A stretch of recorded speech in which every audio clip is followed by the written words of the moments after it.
بسم اللہ الرحمن الرحیم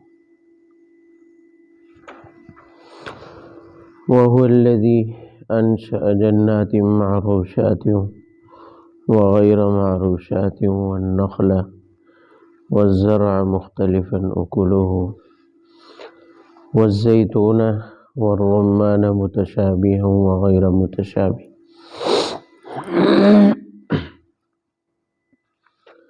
پچھلے رکوع کے ساتھ اس کا ربط یہ ہے کہ پیچھے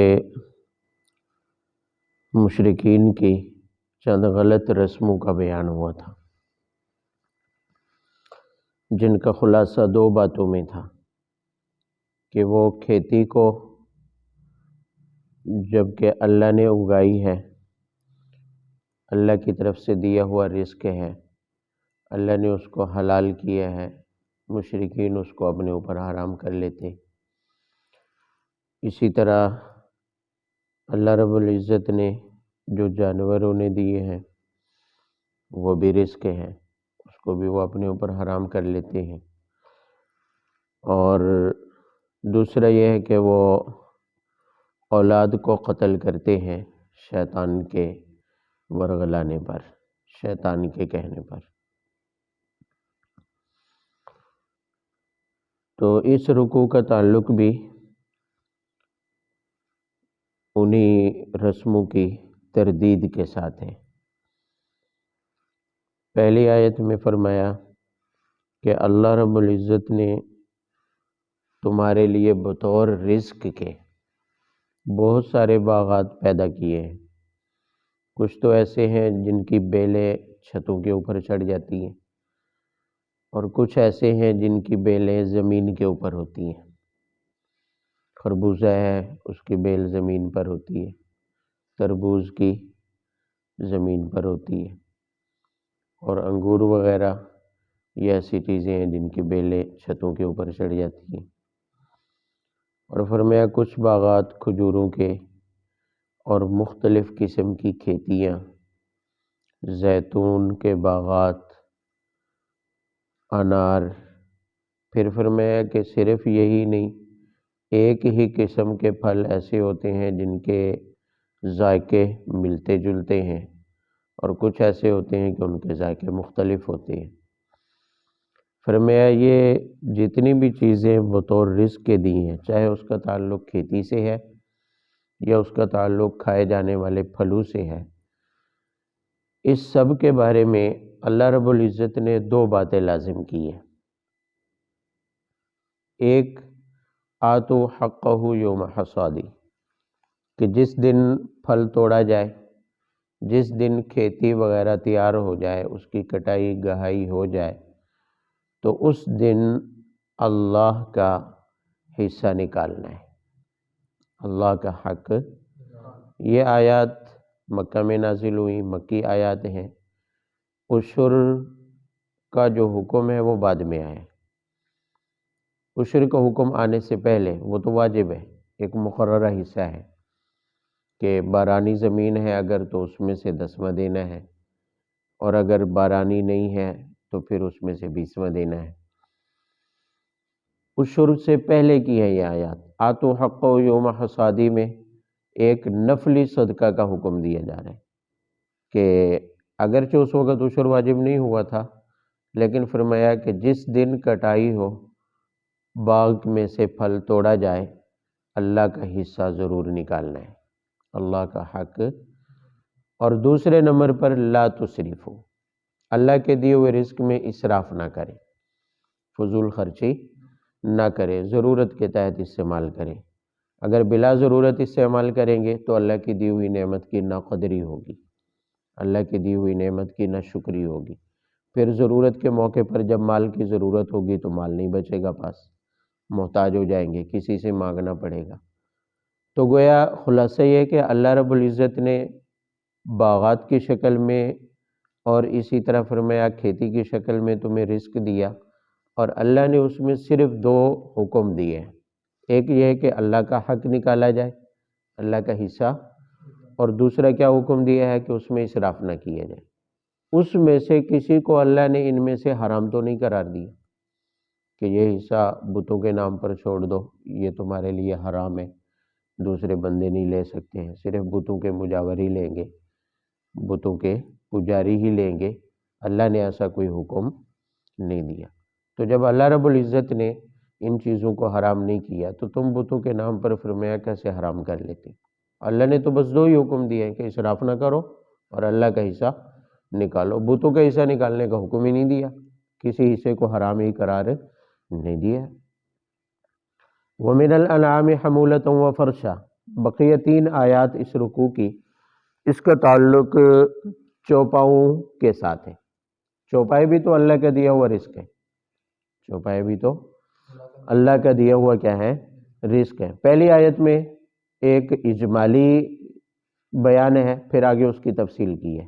توجہ سے فرمایا کہ چوپاؤں کا اگر خلاصہ کرے تو 2 باتوں میں آئے گا کہ 2 قسمیں بنتی ہیں، بعض وہ ہیں جن کے قد اونچے ہیں اور بعض وہ ہیں جن کے قد کیا ہے؟ نیچے ہیں، یعنی چھوٹے قد والے ہیں، یعنی بڑا جانور اور چھوٹا جانور۔ بڑے جانور کو حمولتاً کا لفظ بولا ہے کہ وہ بار برداری کے کام آتا ہے، سواری کے کام آتا ہے، جیسے اونٹ ہے، اونٹنی ہے، بیل ہے، بار برداری کے کام آتا ہے۔ تو حمولتاً فرمایا ایک قسم کے جانور تو وہ ہیں جو بار برداری کے، سواری کے کام آتے ہیں، بوجھ اٹھانے کے کام آتے ہیں، اور دوسری قسم وہ ہے فرشن، جو زمین کے اوپر بچھے ہوئے ہیں، مطلب یہ ہے کہ چھوٹے قد والے ہیں، جیسے بھیڑ بکری چھوٹی جانور ہیں۔ تو فرمایا جانوروں کی 2 قسمیں ہیں، کچھ اونچے اور کچھ نیچے، کچھ بڑے قد والے کچھ چھوٹے قد والے۔ اس کے بارے میں بھی اللہ رب العزت نے پہلا حکم یہ دیا ہے کہ کلوا مما رزقکم اللہ، یہ بھی تو اللہ کا دیا ہوا رزق ہے، لہذا اس میں سے کھاؤ، یہ تمہارے لیے حلال ہے، یہ تمہارے لیے۔ جب حلال ہونے کا حکم دیا ہے تو فرمایا اب تم شیطان کی پیروی میں ان جانوروں کو حرام کیوں کرتے ہو؟ شیطان کے کہنے پر تم ان جانوروں کو حرام، بھئی بحیرہ صاحبہ وہ جو بتوں کے نام پر چھوڑ دیا کرتے تھے۔ تو اللہ تعالیٰ فرماتے ہیں یہ 2 طرح کے جانور ہیں، اور دونوں طرح کے جانوروں کے بارے میں اللہ نے فرمایا کلو، اس کو تم کھاؤ، مطلب یہ کہ تمہارے لیے حلال ہے، تمہارے لیے۔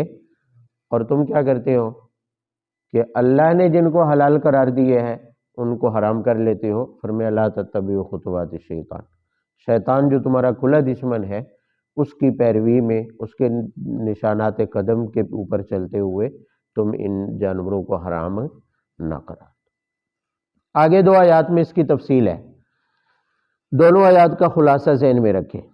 فرمایا کہ یہ جو جانوروں کی 2 قسمیں بتائی ہیں موٹی موٹی، کہ کچھ اونچے قد والے ہیں اور کچھ چھوٹے قد والے ہیں، فرمایا ان کی اگر تفصیل کریں تو کل 8 قسمیں بنتی ہیں۔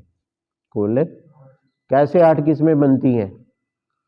بھیڑ میں 2 ہیں، نر اور مادہ، نر اور، اسی طرح بکری میں بھی 2 ہیں، نر اور مادہ، اسی طرح گائے میں 2 نر اور مادہ، کتنے ہو گئے؟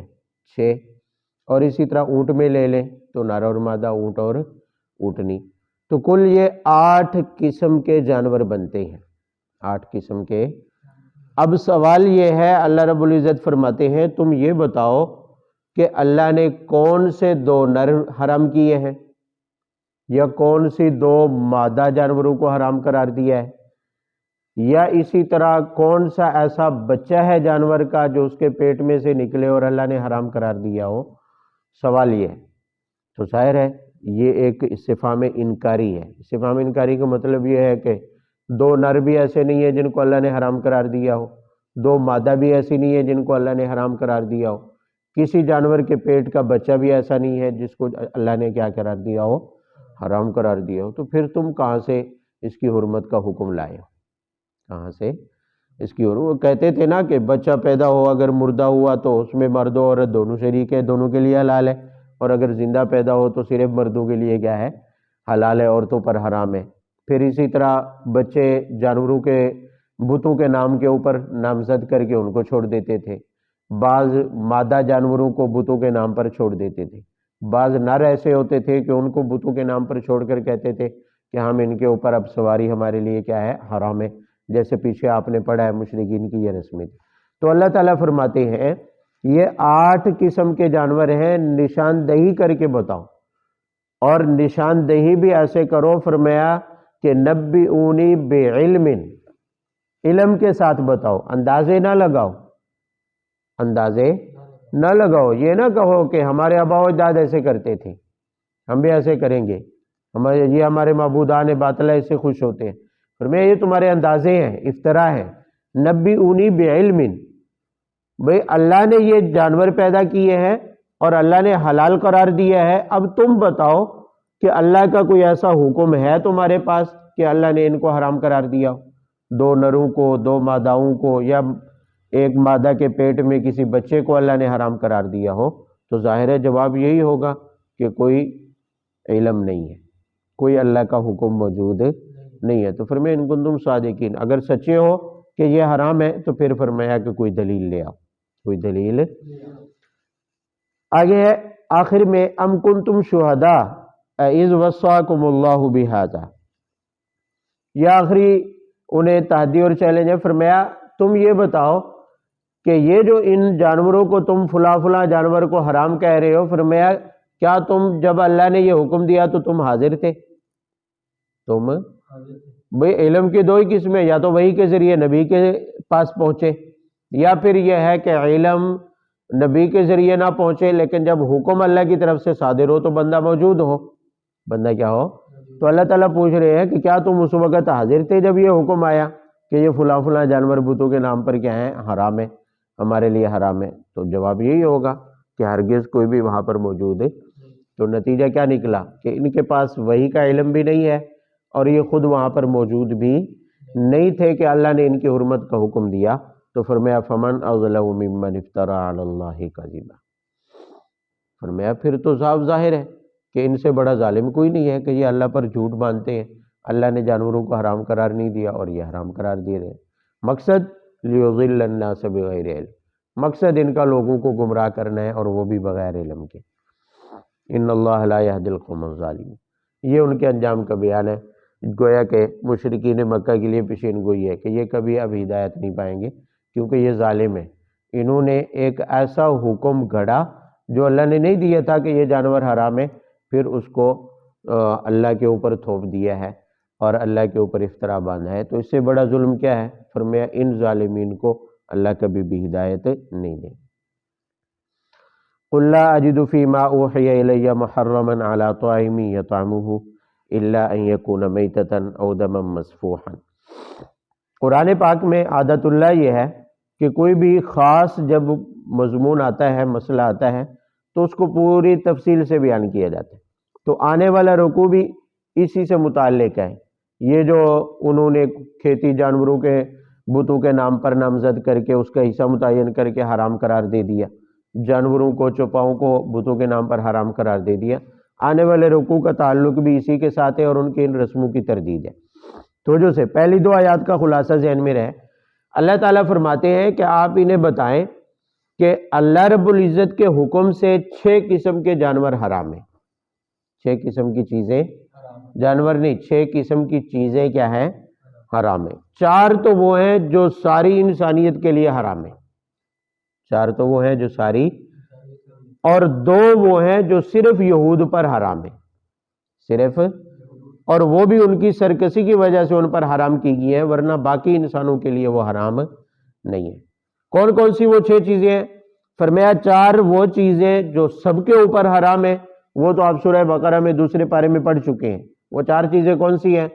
مردار، دم مسفوح، اور خنزیر کا گوشت، اور وہ جانور جس پر اللہ کے علاوہ کسی اور کا نام لیا گیا ہو، ما الا بالغیر اللہ، غیر اللہ کے نام پر ذبح کیا گیا ہو۔ یہ 4 قسم کی چیزیں وہ ہیں جو اللہ تعالیٰ نے سب پر حرام کی ہیں، ساری انسانیت پر کیا کی ہیں۔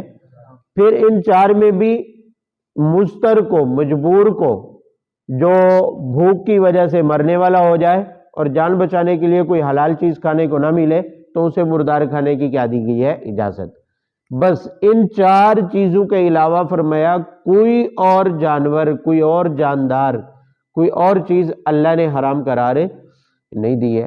تو فرمایا کہ تم یہ بتوں کے نام پر جو جانور یا کھیتی نامزد کر دیتے ہو، ان 4 حرام چیزوں میں سے کس میں داخل ہے؟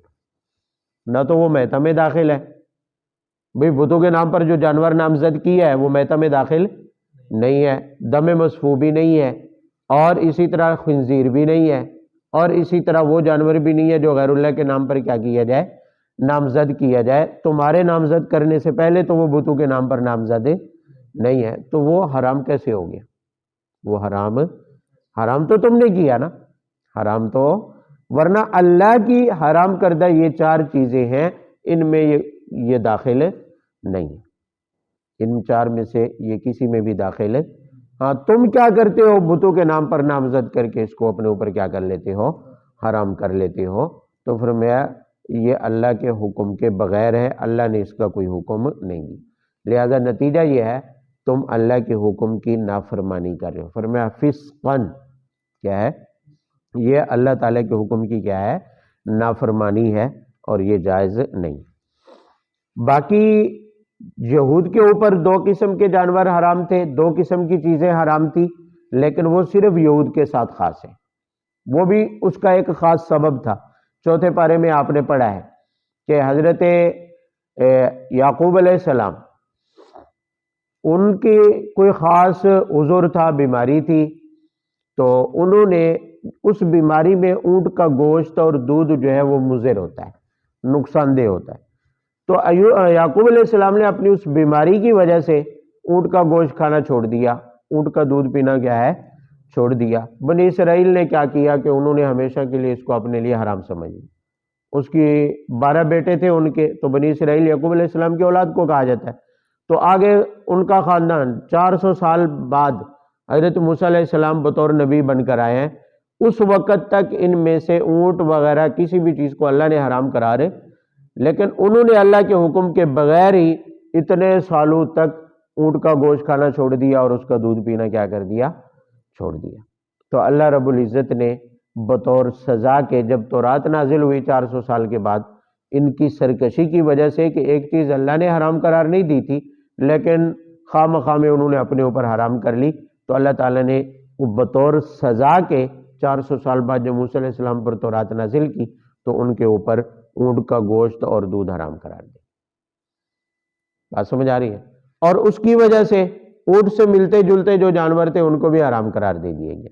کل ذی ظفر، ہر وہ جانور جو کھر والا ہو، ذی ظفر سے مراد وہ جانور ہیں جن کے پاؤں کے کھر ہوں لیکن وہ بالکل بند ہوں، انگلیاں ان کی جدا جدا نہ ہوں، پھٹی ہوئی انگلیاں نہ ہوں، پھٹی ہوئی انگلیاں، جیسے اونٹ کا پاؤں ہوتا ہے، اور ایسے ہی اونٹ کی طرح بطخ کا پاؤں ہوتا ہے، وہ بھی انگلیاں اس کی جدا نہیں ہوتی، آپس میں ملی ہوئی ہوتی ہے۔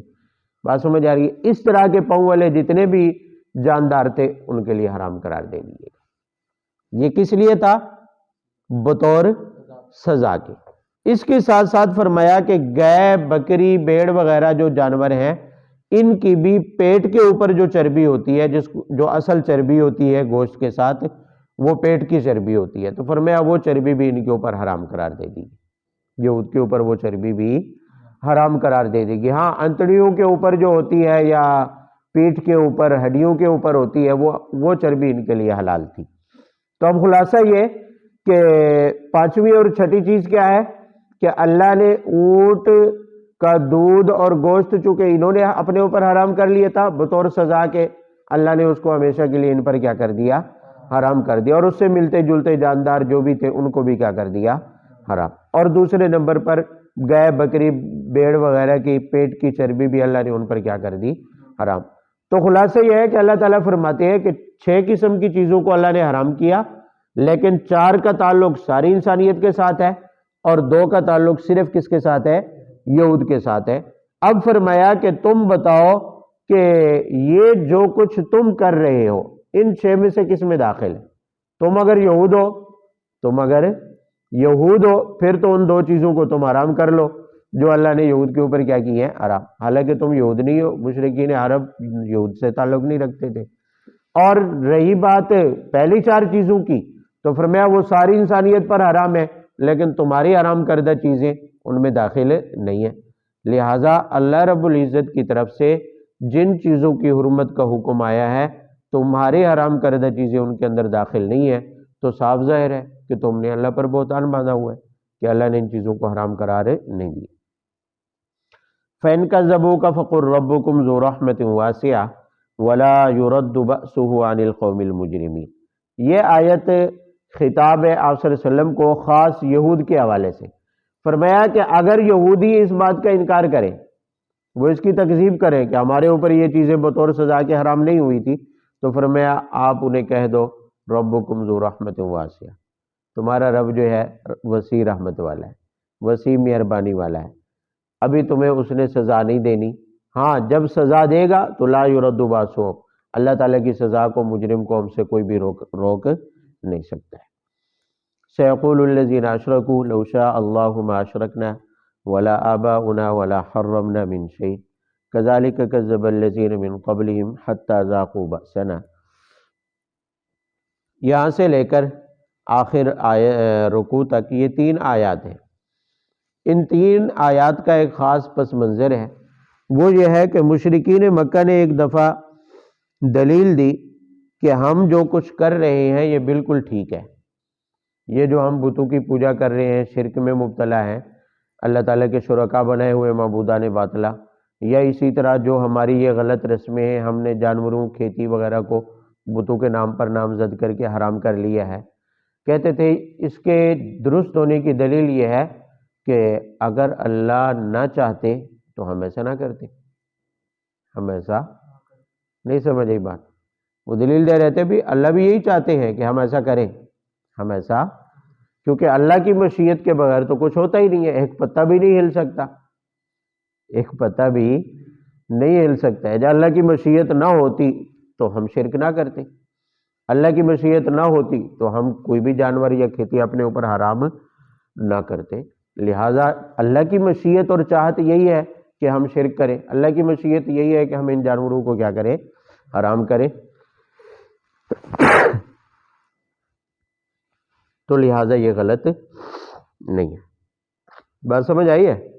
تو ان کی دلیل کیا ہے کہ جو کچھ ہم یہ شرک کر رہے ہیں یا جن جانوروں اور کھیتی کو ہم نے حرام کیا ہوا ہے، یہ اللہ کی مشیت ہے، یہ اللہ کی مشیت ہے، لہذا اگر اللہ کی مشیت نہ ہوتی تو ہم ایسا نہ کرتے، ہم ایسا، اللہ تعالیٰ نے پہلا جواب دیا، فرمایا کذالک کذب الذین من قبلہم حتی ذاقوا باسنا، فرمایا کہ ان سے پہلے والے مشرکین بھی اسی طرح اللہ تعالیٰ کے احکامات کو جھٹلاتے تھے، نتیجہ یہ ہے کہ انہوں نے اللہ کے عذاب کو چکھا، یہ بھی اللہ کے عذاب کو چکھیں گے، ان کا اور کوئی حل نہیں ہے، اور کوئی حل ہے۔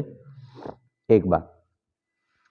دوسرا جواب، قل هل عندکم من علم فتخرجوه لنا ان تتبعون الا الظن وان انتم الا تخرصون، یہ دوسرا جواب دیا، فرمایا یہ جو تم کہہ رہے ہو کہ یہ اللہ کی مشیت سے ہم کر رہے ہیں، اگر اللہ کی مشیت نہ ہوتی، چاہت نہ ہوتی تو ہم ایسا نہ کرتے، فرمایا تمہارے پاس کوئی علم ہے، اس کی کوئی اللہ رب العزت کا حکم، وحی، کوئی سند، کوئی کچھ تمہارے پاس ہے، یا بلا دلیل ایویں ہی تم اڑا رہے ہو کہ اللہ تعالیٰ کی مشیت یہی ہے، اللہ تعالیٰ کی چاہت یہی ہے؟ بے اللہ تعالیٰ کی اگر یہی چاہت ہے تو اس کی کوئی دلیل، کوئی سند، کسی نبی کے حوالے سے کوئی وحی، کچھ تو بتاؤ، کچھ تو تخرجوہ لنا، نکالو ہمارے سامنے، کوئی اگر علم ہے تمہارے پاس اس کا، تو یقیناً جواب یہی ہوگا کہ علم شلم کچھ نہیں ہے، صرف اندازہ ہے، ایک عقلی ڈھکوسلا لگایا انہوں نے، بے اللہ کی مشیت کے بغیر پتہ بھی نہیں ہل سکتا ہے، لہذا ہم جو کچھ کر رہے ہیں اللہ کی مشیت اور چاہت سے کر رہے ہیں،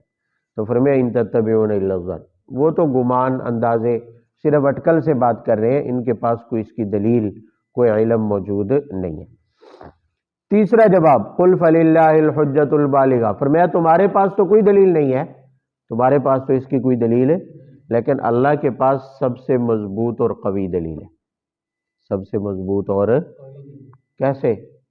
فرمایا اگر اللہ زبردستی کرتے تمہارے اوپر تو تم کبھی بھی گمراہ نہ ہوتے، سارے کے سارے ہدایت پر ہوتے، تو مطلب یہ ہے کہ اللہ تعالیٰ کسی پر زبردستی وجہ سے، کسی پر زبردستی، جب زبردستی نہیں کرتے تو مطلب تمہیں اختیار دیا ہے، ہر بندے کو اختیار دیا ہے اس زندگی کے اندر، چاہے تو وہ اچھائی کو اختیار کرے، چاہے تو وہ برائی کو کیا کرے، اچھائی اور برائی اختیار کرنا یہ اللہ تعالیٰ نے بندے کے اختیار میں دے دیا ہے، اچھائی اور برائی کے پیچھے چلنا، اس کا اختیار اللہ نے بندے کو دیا ہے۔ اللہ کی مشیت نے کسی کو اس پر مجبور نہیں کیا ہے کہ وہ شرک کے راستے پر جائے یا ہدایت کے راستے پر کیا ہے جائے۔ تو اللہ تعالیٰ کے پاس مضبوط دلیل ہے۔ اللہ تعالیٰ نے انبیاء بھیجے اسی لیے ہیں، انبیاء بھائی انبیاء بھیجے، رسول بھیجے، کتابیں بھیجی ہیں، کس لیے بھیجی ہے؟ تاکہ انبیاء رسول کتابوں سے مخلوق کی رہنمائی ہو جائے، انہیں بتایا جائے کہ یہ راستہ اچھا ہے، یہ راستہ کیا ہے برا ہے۔ اب یہ کس کو بتایا جاتا ہے کہ بھی یہ راستہ برا ہے، یہ کیا ہے اچھا ہے، چاہو تو اس پر چلو، چاہو تو اس پر چلو گے تو جنت میں جاؤ گے، برے راستے پر چلو گے تو جہنم میں۔ یہ بتانے کا فائدہ کیا ہوا؟ اگر اللہ کی مشیت میں تمہیں مجبور تھے اور اللہ کی مشیت اور چاہت نے تمہیں مجبور کر کے شرک کے راستے پر چلا دیا ہے، تو پھر انبیاء بھیجنے کا کیا فائدہ، کتابیں بھیجنے کا کیا فائدہ؟ انبیاء اور کتابیں بھیجنا دلیل ہے اس بات کی کہ اللہ نے کسی کو مجبور نہیں کیا، اختیار دیا ہے بھی یہ ہدایت واضح ہے اور یہ کیا ہے گمراہی بھی کیا ہے واضح ہے۔ آگے اختیار کون سا راستے پر چلنا ہے، اس کا اختیار اللہ نے تمہیں دیا ہے۔ لہذا اللہ پر الزام ہے کہ یہ اللہ کی مشیت ہے کہ ہم شرک کر رہے ہیں، اللہ کی مشیت ہے کہ ہم نے ان جانوروں کو اپنے اوپر کیا کیا ہوا ہے حرام۔ قُلْ هَلُمَّ شُهَدَاءَكُمُ الَّذِينَ يَشْهَدُونَ أَنَّ اللَّهَ حَرَّمَ هَذَا فَإِنْ شَهِدُوا فَلَا تَشْهَدْ مَعَهُمْ وَلَا تَتَّبِعْ أَهْوَاءَ الَّذِينَ كَذَّبُوا بِآيَاتِنَا وَالَّذِينَ لَا يُؤْمِنُونَ بِالْآخِرَةِ وَهُمْ بِرَبِّهِمْ يَعْدِلُونَ۔ اس حوالے سے آخری جواب دیا جا رہا ہے، فرمایا کہ انہیں کہو کہ یہ چیزیں جو تم نے اپنے اوپر حرام کر رکھی ہیں، تمہارے پاس کوئی علم، کوئی دلیل اور تو نہیں ہے، اگر کوئی گواہ ہے تو اپنے پاس اس کے اوپر حاضر کرو، کوئی گواہی دے، کوئی گواہی دے، کھڑے ہو کر کہے، بتائے کہ بھی اللہ تعالیٰ کا حکم یہی ہے کہ بھی یہ چیزیں کیا ہیں حرام ہے۔ آپ صلی اللہ علیہ وسلم کو خطاب ہے کہ اول تو ان کے پاس کوئی گواہ ہے ہی نہیں کہ بھی اللہ نے ان چیزوں کو حرام قرار دی، اگر کوئی ڈھیٹ بن کے کھڑا ہو بھی جائے اور جھوٹ بول دے اللہ پر کہ اللہ نے ان چیزوں کو حرام قرار دیا ہے، تو آپ صلی اللہ علیہ وسلم کو حکم ہے لا تشہد معہم، آپ ان کی بات نہ مانیں، آپ ان کی بات ہے کیونکہ بالکل فضول ہے، جھوٹ ہے۔ اگر کوئی ایسی جرت کرتا ہے تو گویا وہ اللہ پر افطرا ہے، اور اللہ پر افطرا کے اوپر یقین کرنا یہ بھی کفر ہے۔ یہ بھی کیا ہے؟ جیسے افطرا باندھنا کفر ہے، اسی طرح افطرا پر یقین کرنا بھی کیا ہے کفر ہے۔ تو فرمایا اللہ تعالیٰ پر اگر افطرا باندھے اور کوئی کھڑے ہو کر گواہی دے کہ یہ چیزیں حرام ہیں تو آپ اس کے ساتھ کھڑے نہ ہو۔ وَلَا تَتَّبِعْ أَهْوَاءَ الَّذِينَ كَذَّبُوا بِآيَاتِنَا وَالَّذِينَ لَا يُؤْمِنُونَ بِالْآخِرَةِ وَهُمْ بِرَبِّهِمْ يَعْدِلُونَ۔ فرمایا کہ جو لوگ آخرت کے منکر ہیں اور اللہ تعالیٰ کی آیات کے انکاری ہیں، فرمایا آپ ان کی خواہشات کی پیروی نہ کریں، اس لیے کہ ان کی خواہشات کی پیروی کریں گے تو ہم بربہم یعدلون، یہ تو اللہ کے برابر بتوں کو مانتے ہیں، شرکاء کو مانتے ہیں، لہذا گویا کہ آپ ان کی خواہشات کی پیروی کر کے آپ بھی ان کے شرک میں حصے دار بن جائیں گے، آپ بھی ساجے دار بن جائیں گے ان کے شرک کے اندر۔ فرمایا یہ تمہارے حق میں درست نہیں ہے۔ مطلب یہ ہے کہ ان کی کوئی بھی بات اس لائق نہیں ہے کہ اس کو قبول کیا جائے یا مانا جائے یا اس کی پیروی کی جائے۔ آخر دعوانا